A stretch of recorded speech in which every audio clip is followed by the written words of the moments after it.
Adams. I own an independent paper crafting business showcasing products from Stampin' Up! And I've used products from Stampin' Up! To make these cards. I'll show you two versions of this card, a simple version for people who are just getting started, and one who have more supplies to make this no more difficult.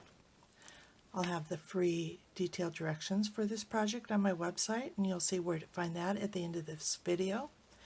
I do sell the products I used in this project, and also a few items to make crafting more convenient, and you'll find all about that on my website. So don't worry about taking notes. It's time to put stamps, ink, and paper together. I'm using the Let It Snow Designer Series paper and Snowman Season. If you are following my series on getting started for new beginners, you will need to order these two items.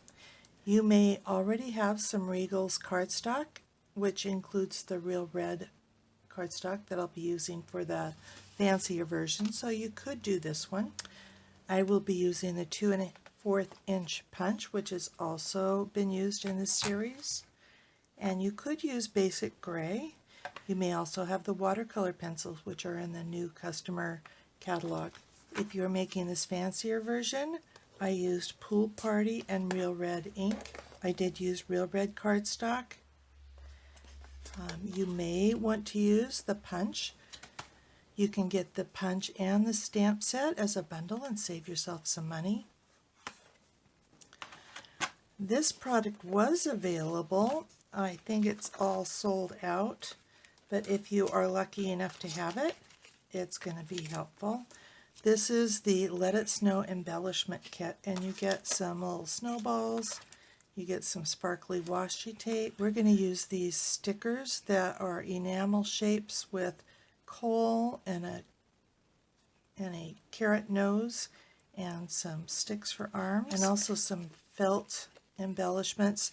These have scarves and hats and mittens, and you can, any of these colors will go with the project today. We're going to cut our cardstock to 5 inches by 8 1/2, and this is 8 1/2 wide, so we just need to cut that time. And then we need to turn it and score it at 1 1/2. And this trimmer has a scoring blade. And then at 5, scoring helps you get a nice crease on your cardstock easily, and it's really helpful. So if you do not have a scoring blade, you can use a ruler and put your cardstock on maybe a magazine or something that gives just a little bit of give, and then use maybe a butter knife that does not have any serrations, or even a penny I've used in the past. Anything with a thin, smooth edge on it that will help you score. Now, if you're making a lot of these, we can cut 2 at a time. So our cardstock is 5 inches, so we'll need 10 inches for 2 of them. So I'm just going to cut 1 inch off. And then I'm going to turn it this way, so the 8 1/2 inch side is on top. And I'm going to score it again at 1 1/2. Same score as the other ones. 1 1/2 and 5. And then I'm going to turn it this way and cut it at 5 inches, and that gives me 2. So we're going to fold this up and crease it. Use your thumbnail, or I like to use a bone folder to get that nice crisp fold. And then we want to glue the very edges here. You want to use a strong glue, so you can use Fast Fuse, or I'll use the liquid glue.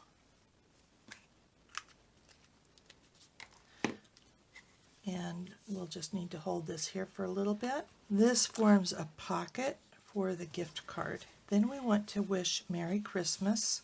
So if you are doing the beginner stamper one, we'll use the basic gray.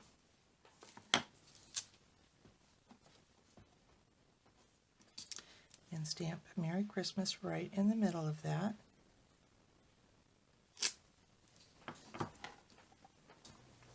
I cut off a lot of 1-inch strips just like I did in this project, and a lot of times it's on Whisper White, so this is really a scrap for me. And I will use Real Red,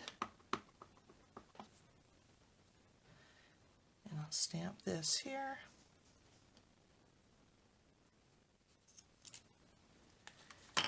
And then I will use adhesive. I'm using snail, but any adhesive that you have, to put this here. I have a piece of the Designer Series paper, the one with the trees. I have cut it to 4 3/4 by 3 1/4. And I have punched a just literal scrap of any kind of paper with the 2 1/4 inch punch. Put a little bit of adhesive on the back here and decide where I want my circle to be going. Because once you get your punch, it's very difficult to see. And now I can easily see where I want it. Keep this piece though. We're going to use it. If adhesive is here, it's not a problem because we're going to use it this side. And then we're going to just adhere this to the front of our card. And it doesn't, again, it doesn't matter which adhesive you use. I'm going to turn and put this one on the opposite way. And we're just going to fit it in that same hole. There is a to from stamp, and we're going to stamp to and from on a piece that's 1 inch by 2 1/2. And that works whether you're using basic gray or real red. And we will go ahead and put those on the front of the card. We do want a little bit of the Designer Series paper all the way around. You could make this card with the note cards, but you would cut this maybe about there, and then so that you could put adhesive all the way around here and make the same card. But you will need a scrap for your snowman. If you're making the beginner card, you're going to be using the basic gray. Stamp off on a piece of scrap paper so that your snowman is a little bit lighter. If you have the watercolor pencils, you can pull out your black pencil, your real red, and your pumpkin pie, and you can color in your snowman. And you could cut them out with snips, but I have the punch, so I'm just going to go ahead and punch it. And I can put the snowman on with dimensionals. These dimensionals really add a lot of interest, character. The typical word to say is it adds a lot of pop, and it does. Look at fancy cards at the store and you'll see a lot of cards that are popped up a little bit. Because I have this circle so high, I'm going to move it down a little bit. I think it looks just fine like that. And if you have all the supplies, you can use Pool Party ink.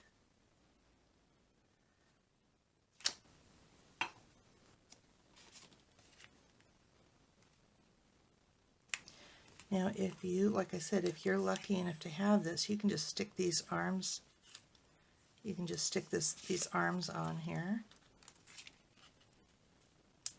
And I actually think that this nose is too big for this snowman. So I'm going to just use the coal.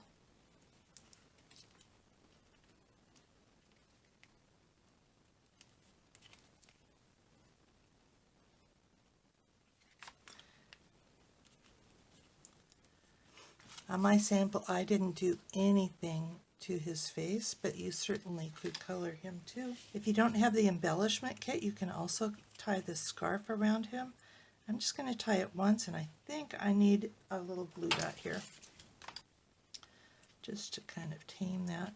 If you are not using the embellishment kit, you can stamp the hat in basic gray. You want to have it kind of at the same angle so that it's easier to punch. And of course, you could color these. And there's an old olive watercolor pencil in there. You could use markers here. Up to you. Or you can even leave it blank.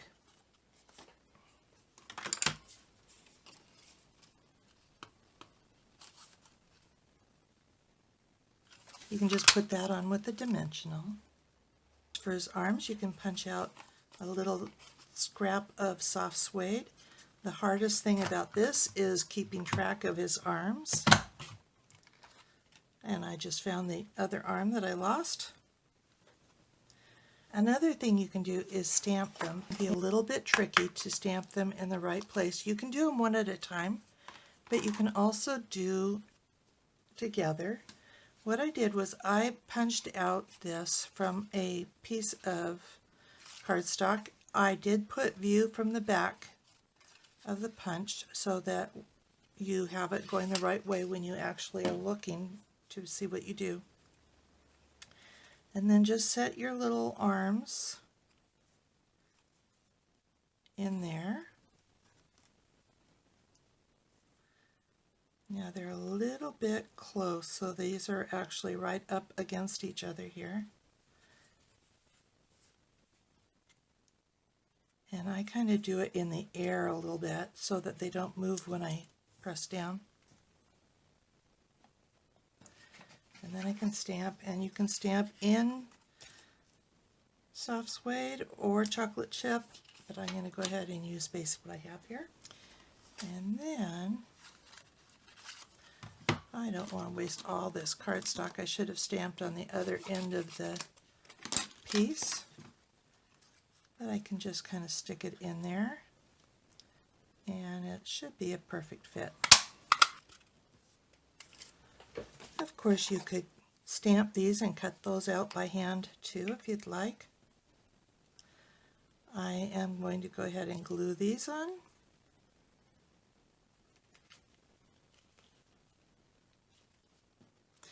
And I am not really gluing down the hand part of the stick. I'm just doing the base, because that way his arms can kind of stick out a little bit. So I really have three versions of this card. I have the very basic one. I have one stepped up just a little bit with watercolor pencils.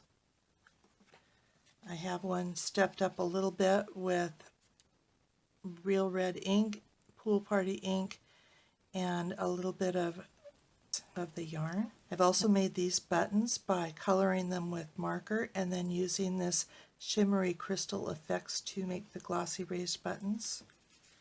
And I have one with the embellishment kit. But however you make this card, it will be a quick, easy gift. We give so many gift cards this time of year, and you can make a lot of them really quickly with very few supplies. Here is the web address for this project, where you'll find the free detailed directions and links for the products I used. Just click the links and you'll be taken to my online store at Stampin' Up! Under Shop, I have tips for online shopping, frequent shopping rewards, and products I offer to help you stay organized. I offer a cardstock sampler, taggers to help you identify those dies with lots of similar shapes, heavy-duty bags to store 12 by 12 and 6 by 6 paper, a replacement tip for the fine tip glue pen in case yours gets clogged, and a bow maker. Share my Evernote notebook of current products for a nominal contribution. It functions as a fully searchable catalog. Inspiration takes you to all my projects. If you're new to stamping, you might want to look at the basics. You'll find how to cut card bases and layers, what's special about Stampin' Up! Stamps, and some of my favorite tools. Under Organization, you'll find catalog tabs, labels and case inserts, a practically free stamp pad storage solution, a basic toolkit, as well as a compact desktop toolbox, and lots of color charts. You can take a tour of my craft wall, More organization means more time for crafting. Come stamp with me here in Ventura County, California, or get the best deal of all and join my team of crafters. The team is called SIP Together, and it stands for Stamps, Ink, and Paper Together. The team is made of crafters who want to save money on the products they buy, share with a few friends, or grow a business like mine. Be sure to subscribe to my website and on YouTube. I'd love to hear your comments. Thank you for joining me. Talk to you soon. Bye.